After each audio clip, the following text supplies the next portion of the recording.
Tape marker, House of the Dragon. It's finally here, guys. Action. What's going on, Alamo City Movie Talk fans? Ladies and gentlemen, thank you so much for making us a part of your days. Always, I'm your host, Ryan D. Ryan680. I'm Angela, that Canadian. And this is Alamo City Movie Talk. Movie Talk for movie fans, guys. Within the movie world, right into your ears, device. Thank you for making us a part of your day. Angela, what anticipated show have we been waiting for ever since they announced it? I mean, I just can't believe it. It's finally here. And I'll be honest right here, guys. Moviegoers out there, TV goers out there, HBO, Game of Thrones fans out there. This first episode was bloody fantastic. It was amazing. It was everything this is a perfect, again, I love this episode. LOVED, loved. I love this episode. I watched it twice already. I know you're going to watch it more than once after me, and I'm pretty sure you're going to watch it throughout the week. This episode was really fantastic.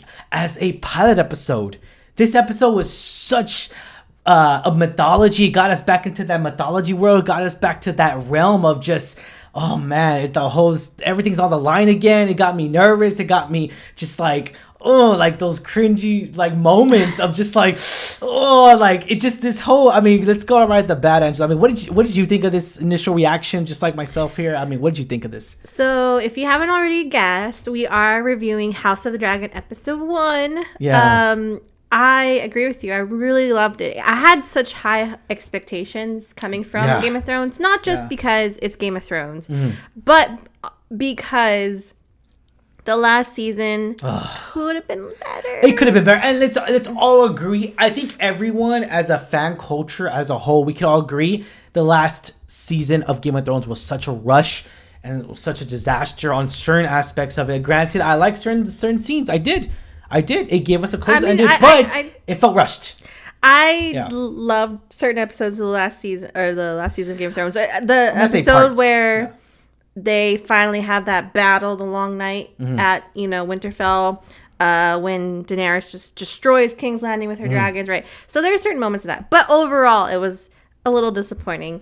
Yeah. So coming into this, when they announced they're going to do the spin-off show, I was like, great, how's it going to go? We learned quickly it's going to be a prequel, way before this. Set 200 years to be exact before the Game of Thrones events. Episode 1. So there was a lot of expectations for me. Definitely. Considering that HBO invested so much money and, time and everything to getting Game of Thrones, they had to have been, like, I expected them to get right off the bat, like, they needed this to be good.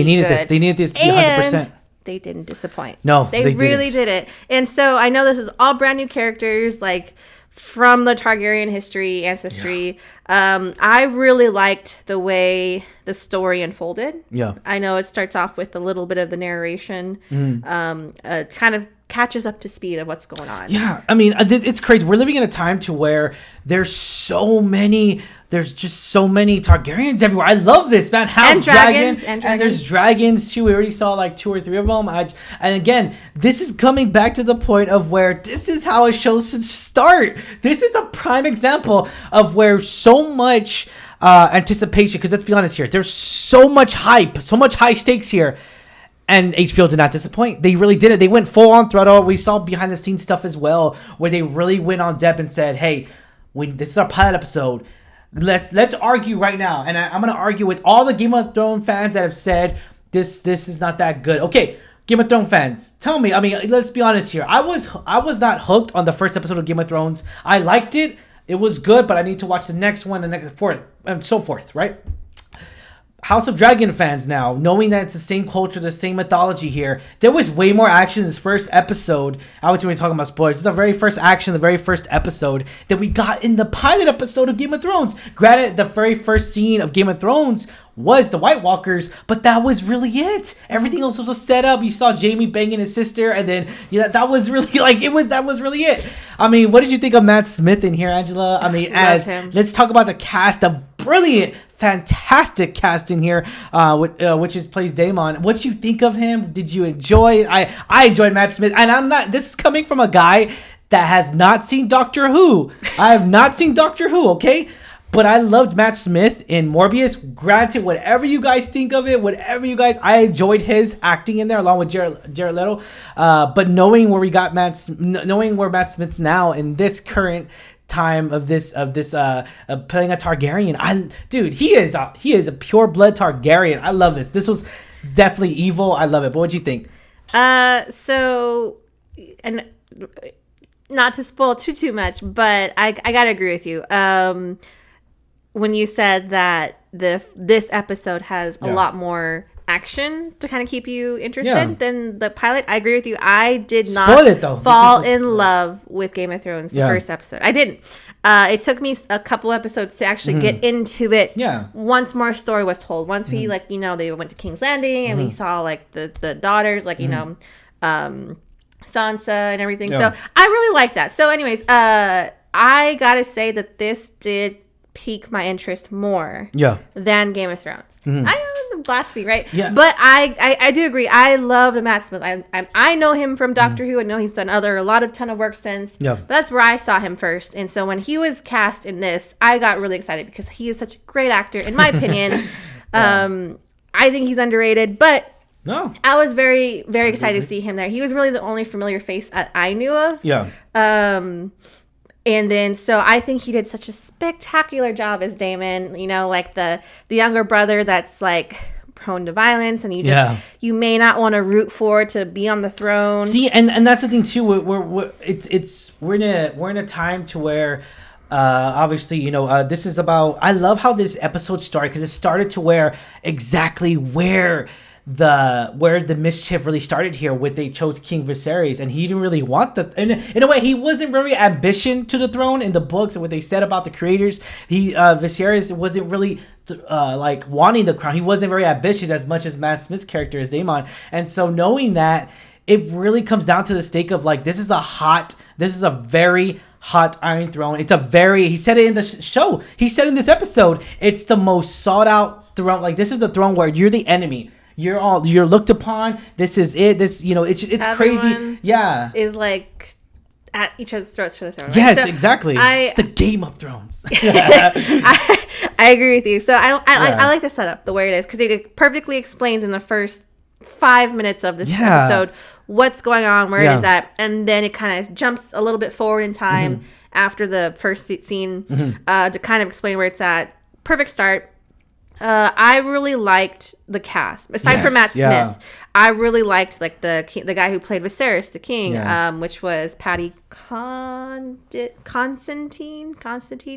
I have really bad pronunciation, but I really liked him. He has a way like to portray how he's struggling being king. He has to make difficult decisions, and his relationship with his daughter, always wanting a son. So I really liked. That was definitely a struggle, and we get to see that a little bit here. And I love how they really in this episode, guys. There is the birth and the death essentially of Viserys' son, and who is the heir for a day, which is done by Daemon, and knowing the conclusion to that story, it really is. It's really a struggle for him. It really is, to knowing that his family was destroyed, not even like within a day, and everything he worked so hard. He was so tied up and so busy trying to get an heir, a son, and now he ignored Rhaenyra, and she felt like she wasn't his own daughter. She felt like she wasn't ever good enough to be his daughter. To knowing that you're not going to be good enough because you need a male heir. Because at the time, you got to think of the time. Yeah, the political side, and it gets a little political. And I was reading some articles before where it kind of mirrors a little bit of hot topics right now, especially with women and reproductive rights. So you see that there's a very brutal scene very gory scene where they cut her open. A C-section because the baby is breached.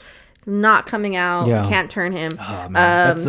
He has to make a difficult decision of, does he try to save his child? It's posed that the queen is going to die regardless, but it's a point of like, do you try and save the child by performing this pretty gruesome scene or act or procedure, or do you potentially lose them both? Yeah. So he has to make that call. Unfortunately, he does decide to proceed with that procedure. She doesn't survive. And we come to find out that the young child didn't survive either. Yeah. So he's just overcome with this loss. Yeah. You know, he's gone so much. In a day that was supposed to celebrate his new birth, heir, he lost destroyed. He destroyed. His whole family got destroyed pretty much. And Rhaenyra, you know, she lost her mother. It's definitely a struggle here. And we get a little hint of like, people don't like each other here. And I love that. I love how we're getting little hints here. It's like Daemon doesn't really get along with Odo as well. And we see a little bit of that, like there's a little bit of tension going around in the whole, even the whole, in the whole court. There's a little tension going to the council. There's a little tension going around. Like they don't want Daemon as the rightful heir. You see little hints, like you say, like you see the tension between the King's Hand and Daemon. Some resentment that Daemon wasn't asked to be the King's Hand. The Hand. So you see stuff like that. Like you see a little bit of bitterness between Viserys and... It's a grudge. Let's be honest. It's a grudge. Yeah, so you see all those little things, right? Just the little beginning of a snowball that's going to happen. And obviously the whole series is... The main climax clash of the series is going to be, does Rhaenyra...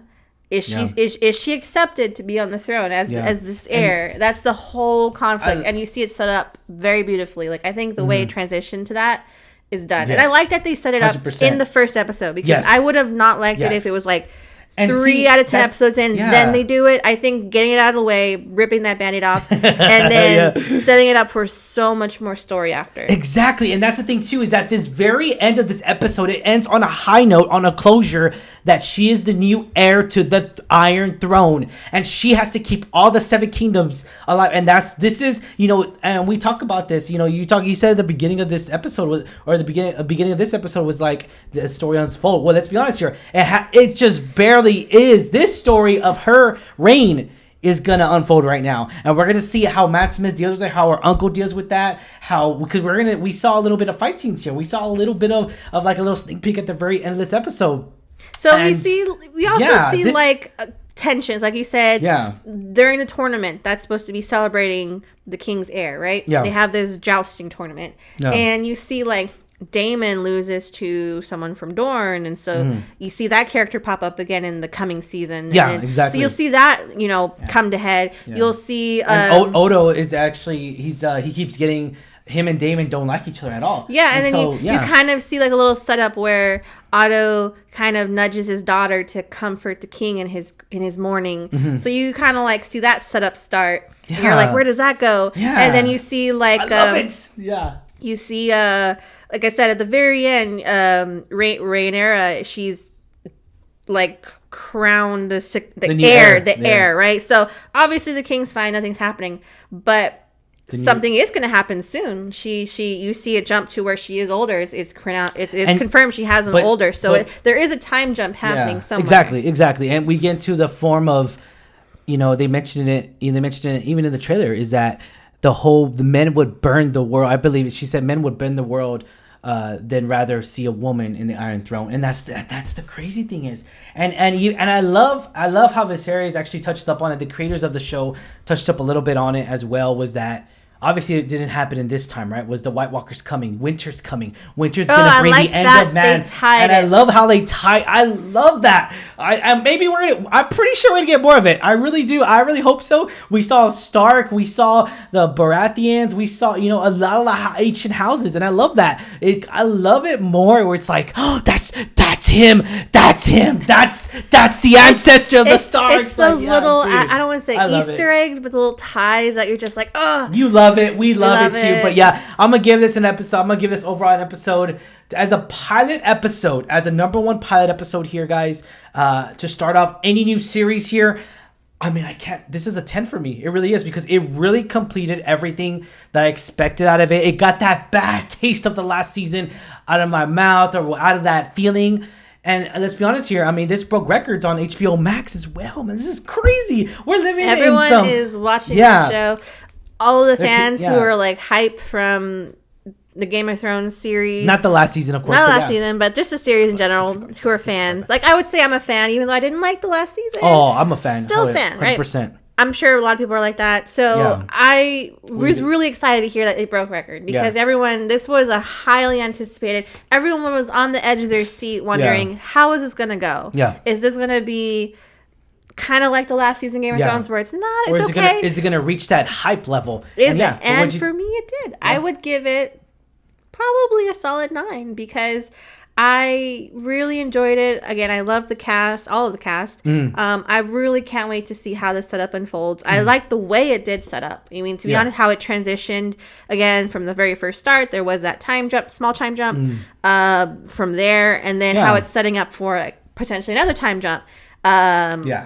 That I really can't wait to see that happen. I'm sad and mad it's only 10 episodes. It sucks because now we only got 9 more episodes left. And put on comments down below. What did you think of this, guys? Ladies and gentlemen, moviegoers out there, Game of Thrones fans out there. What did you think of this episode? Put on comments down below. Did you agree with us? Or were you like, Ryan, what are you talking about? This ain't a 10. You crazy, man. Let us put us on comments down below, guys, because we want to hear your thoughts. That's the question is for you guys. And if you haven't already, like, share, subscribe. Subscribe to us on our YouTube channel. Hit that little bell to get notified on our reviews. Thank you so much. As always, I'm your host, Ryan D. Ryan680. I'm Angela, that Kelly Ange. And this is Alamo City Movie Talk. Thank you guys. Stay safe, San Antonio. Peace. Happy Monday.